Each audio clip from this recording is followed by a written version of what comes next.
Hi, and welcome back to the Electrolander project. Rob here. Today we're going to continue disassembling the rear hub.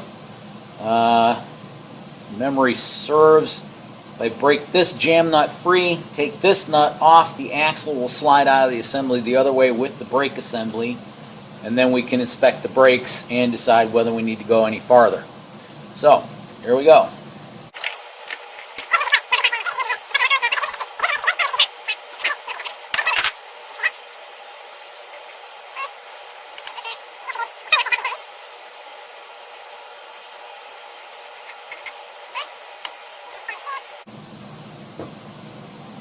Yes, all right. So if we stand this up,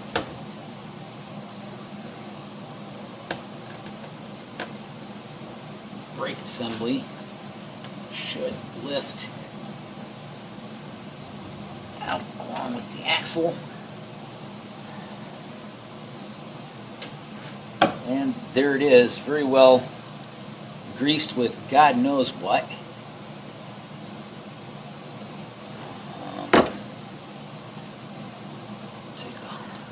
The brake linings. The brake lining doesn't look too bad. It's actually kind of thick. So that's good. It appears to be flat in there. So we might be alright here. Just clean that up a little bit. There's a little bit of scouring on the edge, but that's because the brake shoes don't go all the way to the back. Cushmans are interesting. They're drum brakes. They actually have the lining riveted to the outside of the drum. And then the shoes are just cast iron. So there's your heel pin, there's your twist. So when you hit the brakes, it spreads the brake drums apart like that, and these cast iron shoes just rub on the inside of that lining there and stop the bike. Actually doesn't look too terribly bad. There's no crack or burn mark in the axle like there was on my Eagle when I took that apart. We might be okay here. So the next trick will be to check the bearings. We'll be back in a minute. Hi. Okay, Rob again.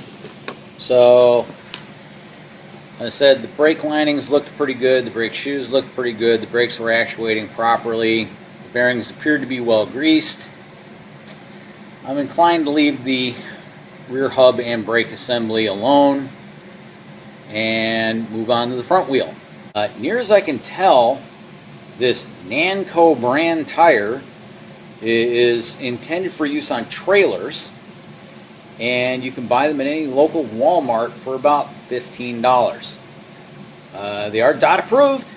However, we'll take a look at this front one here. You'll note that the shoulders are extremely square, and there's not a lot of roundness to the top of the tread, which is indicative with a trailer tire that is only ever going to roll, in a straight line. A motorcycle tire or a motor scooter tire would have a much more rounded shoulder to it. As you lean into the corners, it wants to ride on the shoulders. There is no shoulder on these tires. Okay, so we are back. There is the front wheel and tire assembly as it looks as removed from the bike. One thing we do want to look at, take a look at the rim right next to the valve stem there. Try and get some light on it. That just doesn't look right at all. I mean, yeah, it looks like somebody spray bombed this thing without properly derustifying it. All of that nonsense, but that kind of worries me. So we're going to take this apart and see what we find. Okay, we're back, and I figured out how to turn the light on the phone. So there's a better look at that blob, whatever that is. But remember I was saying it's a 7.75 inch rim and an 8 inch tire. If you look at this line right here, the edge of the rim bead, you'll notice it's nowhere near the tire. Follow it around. Oh, okay, now it's tucked under the rim under the rim. Now it comes back out, kind of swirls around over there, does say dot.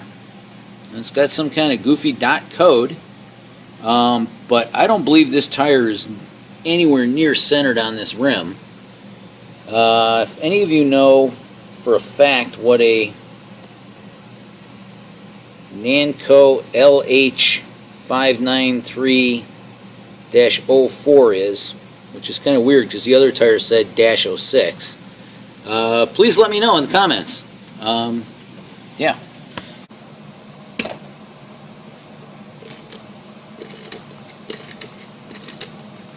And again, we're running into the way too much paint on the threads problem we ran into with the rear tire. Yeah, I don't know if you can see just how square this shoulder is. This is just ridiculously square. There is no curve to that at all. I mean, a car tire has a rounder shoulder than that.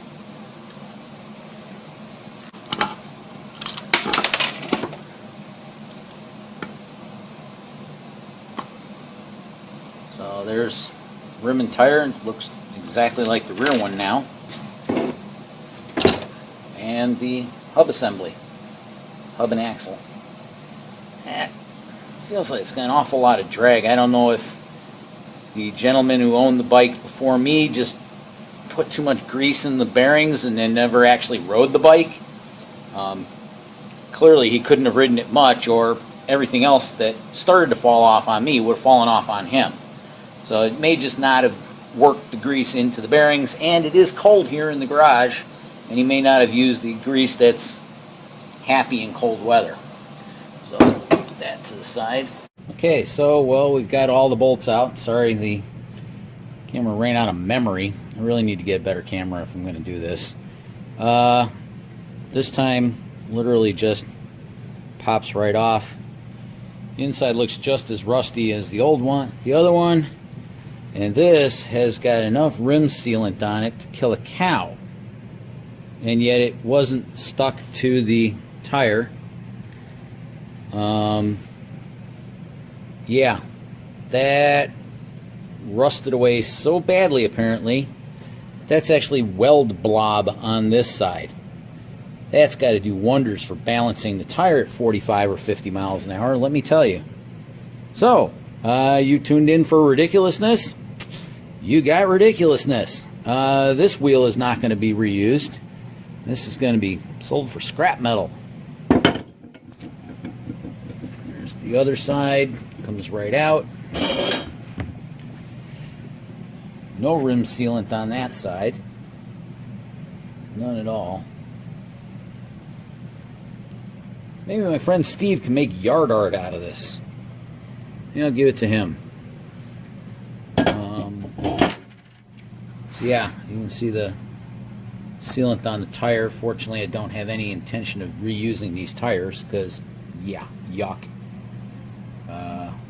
Like I said, I'll either be calling Coker Tire and buying brand new Cushman 100 tires from Coker, or I may, since I need a rim, be buying 10-inch aluminum rims from Dennis Carpenter and having modern motor scooter 10-inch tires mounted to it just for safety's sake. But as long as I got this rim half here, let's meander across the garage, because there is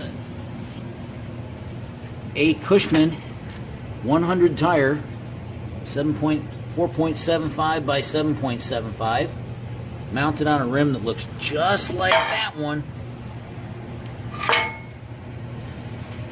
And if I put them edge to edge, you can see that is what it is. It is clearly a Cushman 7.75 inch diameter rim. And if you look at that Cushman 100 tire, you can see that bead line is even all the way around because it's a 7.75 inch tire and a 7.75 inch rim. So, anyway, you asked for ridiculousness. There's today's ridiculousness. Alright, well, that's our show for today. Thanks for watching. I really hope the next episode won't be so far into the future. But, hope you had some fun. A few laughs at my expense. It's alright. That's why I'm doing this. Anyway, be safe, be well. See you soon. Bye-bye.